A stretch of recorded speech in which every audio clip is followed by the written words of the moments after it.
ലിയാനെ മര്യാദക്ക് ഇങ്ങോട്ട് വന്ന കൊറേ നേരം ഞാൻ വിളിച്ചിട്ടാ. ഇങ്ങോട്ട് വാ ലിയാനെ. ലിയാനെ അടി ചന്തിന്റെ തോല് ഞാൻ ഒരു മര്യാദക്ക് ഇങ്ങോട്ട് വന്നോ. ഇങ്ങോട്ട് വാ. ഉണങ്ങി കുടുങ്ങി വരുന്നില്ലേ രണ്ടും കൂടി കള്ളനും കള്ളത്തി.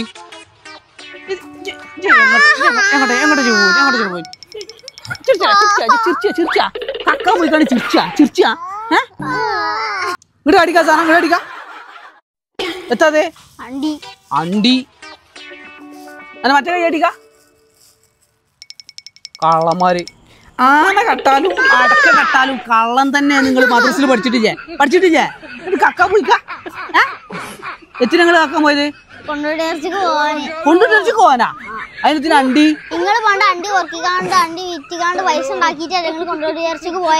നിങ്ങളോട് ആരാ പറഞ്ഞു ഞാൻ ചെറുപ്പത്തിൽ അണ്ടി വിറ്റ് പൈസ ഉണ്ടാക്കിയാണ് കൊണ്ടുവരച്ചിക്ക് പോയത്?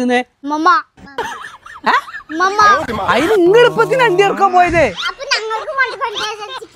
അത് ശരി. അപ്പൊ ഉമ്മമ്മ മോന്റെ ധീര കഥകളൊക്കെ പറഞ്ഞു നിൽക്കണം നിങ്ങൾക്കില്ലേ? മാനം കെടുത്താനായിട്ട്. നിങ്ങൾ ഇവിടെ ഇവിടെ കിട്ടാ. ഇവിടെ നിൽക്കി. ഇവിടുന്ന് പോലെ ഞാൻ ഇപ്പം ഇങ്ങോട്ട് വരാട്ടാ. അവിടെ നോക്കി ഇവിടെ തന്നെ നിൽക്കണം കേട്ടാ. അതാ ഞാൻ കാണിച്ചു കൊടുക്കാം. ഇമ്മ എത്തങ്ങൾ കാട്ടി വെച്ചിക്കണേ. നിങ്ങളെ ഈ കുട്ടികൾക്ക് എത്തൊക്കെ പറഞ്ഞ് പഠിപ്പിച്ചു കൊടുക്കണേ. ഇങ്ങോട്ട് നോക്കിയാണേ കുട്ടികളത് അണ്ടി പൊറുക്കി കൊടുക്കണേ. ഞാൻ ചെറുപ്പത്തിൽ അങ്ങനെ ചെയ്തിക്കണ വെച്ചിട്ട് കുട്ടികൾക്ക് ആ കഥകൾക്ക് ഇങ്ങനെ പറഞ്ഞു കൊടുക്കല. അന്നത്തെ കാലം ഇന്നത്തെ കാലം കുട്ടികളൊക്കെ കേട്ട് പഠിച്ചൂലേ? അതേപോലെ അത് കൊണ്ടുവിട്ട് കോണം എന്ന് പറഞ്ഞാൽ അണ്ടി പൊറുക്കി കൊടുത്തിക്കണം വിൽക്കാന്. എത്തൊക്കെ ഞങ്ങൾ കുട്ടികളോട് പറഞ്ഞു കൊടുത്തിട്ടുണ്ട്. നിങ്ങൾ ഇന്ന മാനം കെടുത്താനായിട്ട് നിൽക്കുക. ഇത്രയും കാലം ഞാൻ ക്ഷമിച്ചേ. ഇനി ഇത് ആവർത്തിച്ചിട്ടുണ്ടെങ്കിൽ ഞാൻ ഇനിയും ക്ഷമിക്കും. 10 മാസത്തെ കണക്ക് നിങ്ങൾ പറയല്ലേ? എന്ത് പറഞ്ഞാലും ഉണ്ടാവും രണ്ടാമത്തെ നിങ്ങൾക്ക് 10 മാസത്തെ കണക്ക് പറയാനേ. വലിയ സുഖം ഇല്ല അതിൻ്റെ ഉള്ളിൽ കെടുക്കാനേ. ഒരു ലൈറ്റ് അതിൻ്റെ ഉള്ളിൽ ഉണ്ടാ കുരിയാക്കുരി ഇരുട്ട്. ഒരു ഫാൻ ഉണ്ടാ ചൂട്. എന്തോ ഒരു ചൂടേനി. പിന്നെ അത് മാത്രമല്ല ഇങ്ങനെ കിടന്നിന്റെ 10 മാസം ഒരു കണക്ക് പറ. മുണ്ടാന്ന് പറയാനും കൂടി ഒരു മനസ്സിലില്ല അതിൻ്റെ ഉള്ളിൽ. ഓരോ നിങ്ങോട്ട് കാട്ടി കൊടുക്കും. ഇപ്പൊ കൊണ്ടോട്ടിറച്ചിക്ക് പോയാ പോരെ? കൊണ്ടോട്ടിറച്ചി കണ്ടാ പോരെ? അത് ഞാൻ കാണിച്ചു തന്നാ പോരെ? അതിന് ഈ പണിയൊന്നും ഇനി ചെയ്യരുതിട്ടാ. ഓക്കെ എന്നാ പോയി മാറ്റിക്കൊള്ളി. നമ്മൾ പോവാ കൊണ്ടോട്ടിറച്ചിക്ക്. ഞാൻ കൊണ്ടുപോയി കാണിച്ചു തരാം കൊണ്ടോട്ടിറച്ചി എന്താണെന്നുള്ളത്. ഞാൻ കാണിച്ചു തരാം. കൊണ്ടോട്ടിറച്ച എന്ന് പറഞ്ഞാല് നമ്മളെ കൊണ്ടോട്ടിക്കാരുടെ ഒരു വലിയ ആഘോഷമാണ്. അതിലെല്ലാ മതസ്ഥരും ഉണ്ട്. എല്ലാരും ഒരുമിച്ച് ആഘോഷിക്കുന്ന ഒരു ഇടിവെട്ട് പൂരാണ്. ഇപ്പച്ചിന്റെ ഒക്കെ ചെറുപ്പത്തിൽ കൊണ്ടോട്ടി നേർച്ചക്ക് പോവാന്ന് പറഞ്ഞിട്ടുണ്ടെങ്കില് ഭയങ്കര സന്തോഷമുള്ള പരിപാടി. അതിന് നമ്മളെ വീട്ടില് നമ്മളെ നാട്ടിൽ ആരടുത്ത് പൈസ ഒന്നും ഉണ്ടാവില്ല. അപ്പൊ ഞങ്ങൾ അണ്ടിയൊക്കെ പൊറുക്കി വിറ്റ് പൈസ ഉണ്ടാക്കിയിട്ടാണ് പോലെ. അതാണ് ഉമ്മമ്മ എന്നോട് പറഞ്ഞത്. ഇപ്പച്ചി ചെറുപ്പത്തിൽ അണ്ടിയൊക്കെ പൊറുക്കി വിറ്റിട്ടാ കൊണ്ടോട്ടി നേർച്ചക്ക് പോയത് എന്ന് പറഞ്ഞു. അതൊക്കെ ഒരു കാലാണ്. ഇന്നത്തെ പോലെ ഒന്നുമല്ല. നമ്മളെ ഈ ചക്കരമുട്ടായി ഇല്ലേ, അതൊക്കെ കൊണ്ടോട്ടി നേർച്ചക്ക് മാത്രമാണ് ഞമ്മക്ക് കിട്ടല്. ഇപ്പൊ എല്ലാ അങ്ങാടിയിലും എന്നും കിട്ടും. ഇങ്ങക്കിപ്പോ ചക്കരമുട്ടായി ഒരു സുഖം ഉണ്ടാവില്ല, ഒരു ഇഷ്ടം ഉണ്ടാവില്ല. പക്ഷെ ഞങ്ങള് കൊല്ലത്തിൽ ഒരു വട്ടേ കിട്ടുള്ളൂ ഈ ചക്കരമുട്ടായി. അതിന്റെ ഒക്കെ ഒരു ടേസ്റ്റ് ഓർക്കുമ്പോ തന്നെ നാവുമ്പോ വെള്ളം വരും. ചക്കരമുട്ടായി മാത്രല്ല, അങ്ങനെ പല പല കളറിലുള്ള പല പല മുട്ടായി ഉണ്ടായിരുന്നു അന്നൊക്കെ. ഇന്നിപ്പോ അതൊന്നും കാണാനേ കിട്ടണില്ല. ഇന്നത്തെ പോലെ അല്ല കൊണ്ടോട്ടി നേർച്ച എന്ന് പറഞ്ഞാല്. കൊണ്ടോട്ടിയുടെ റോഡിന്റെ 2 സൈഡിലും ഫുൾ കളിപ്പാട്ടങ്ങളും ബലൂണും ഇതൊക്കെ വെച്ചിട്ടുള്ള കുറെ കച്ചവടക്കാരുണ്ടാവും. നടന്നാ പോലും തീരൂല, അത്രക്ക് ദൂരം ഉണ്ടാവും. പിന്നെ ചാട്ടരിക്കോട്ട, തോണി, മരണക്കിണറ്. ചാട്ടരിക്കോട്ടൊക്കെ 3-4 ഉണ്ടാവും. ചെറുത് വലുതൊക്കെ ഉണ്ടാവും. ഇന്നിപ്പോ ഒന്നൊക്കെ ഉണ്ടാവുള്ളൂ. ഇപ്പൊ ഇന്നിപ്പോ സ്ഥലമൊന്നും ഇല്ലല്ലോ. അന്ന് പറഞ്ഞാൽ ഏക്കർ കണക്കിന് സ്ഥലം ഉണ്ടായിരുന്നു. ഇന്നിപ്പോ ആ സ്ഥലം മൊത്തം ബിൽഡിംഗ് ആയി. നേർച്ച നടത്താനും സ്ഥലം ഇല്ലാതായിക്കണം നമ്മളെ കൊണ്ടോട്ടി. അതിന്റെ പൊന്നാര പടപ്പ് അതൊക്കെ വലിയ കഥയാണ്, കൊറേ പറയാനുണ്ട്. ഞാൻ ചുരുക്കി പറഞ്ഞുതരാം. അതെ, ഈ കുബ്ബ കണ്ട, അത് പണ്ട് ഷെയ്ഖ് മുഹമ്മദ് ഷാ എന്ന് പറഞ്ഞ ഒരു തങ്ങള് ബോംബെയിൽ നിന്ന് വന്ന് നമ്മളെ കൊണ്ടോട്ടിയിൽ താമസാക്കി. അങ്ങനെ ആ തങ്ങൾ കൊണ്ടോട്ടിയിലെ ഏറ്റവും വലിയൊരു നേതാവായി മാറി. എല്ലാവർക്കും ഇഷ്ടമുള്ള ഏറ്റവും വലിയ നേതാവായി മാറി. എല്ലാ മതക്കാർക്കും മൂപ്പരോട് ഭയങ്കര സ്നേഹവും കാര്യങ്ങളൊക്കെ ആയിരുന്നു. അങ്ങനെ ആ തങ്ങളുടെ മരണശേഷം അദ്ദേഹത്തിന്റെ പിൻഗാമികള് അദ്ദേഹത്തോടുള്ള സ്നേഹം കൊണ്ട് നടത്തി വരുന്ന ഒരു ആഘോഷമാണ് ഈ കൊണ്ടോട്ടി നേർച്ച.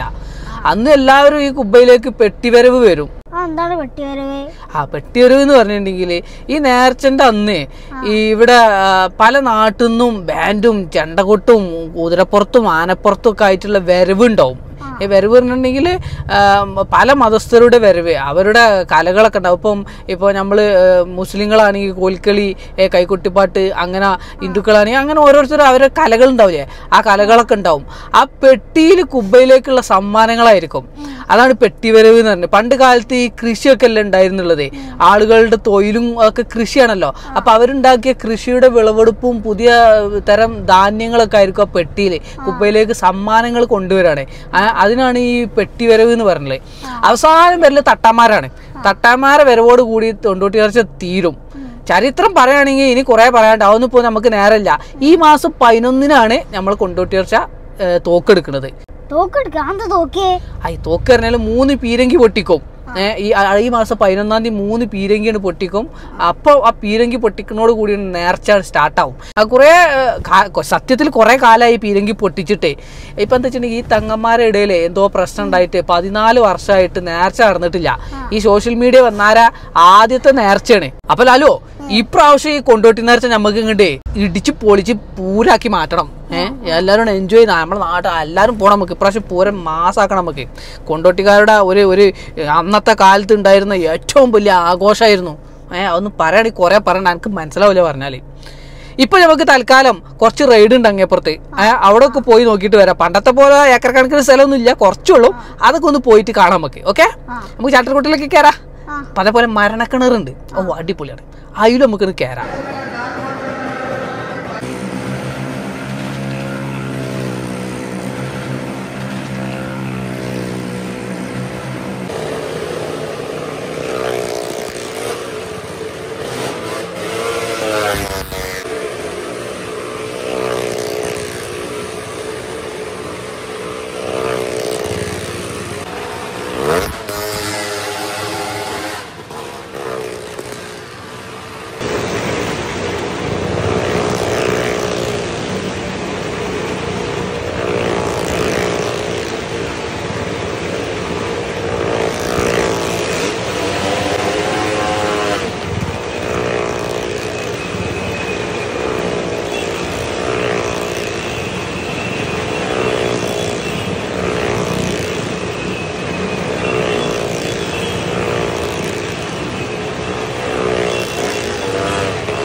അപ്പൊ ലാലു, ഇനി എല്ലാരും വരുന്ന പോലെ 11-ാം തീയതി നമുക്ക് പെട്ടിവരവ് ഉണ്ടാവുമല്ലോ. അപ്പൊ ആ പെട്ടിവരവിന് വരട്ടാ.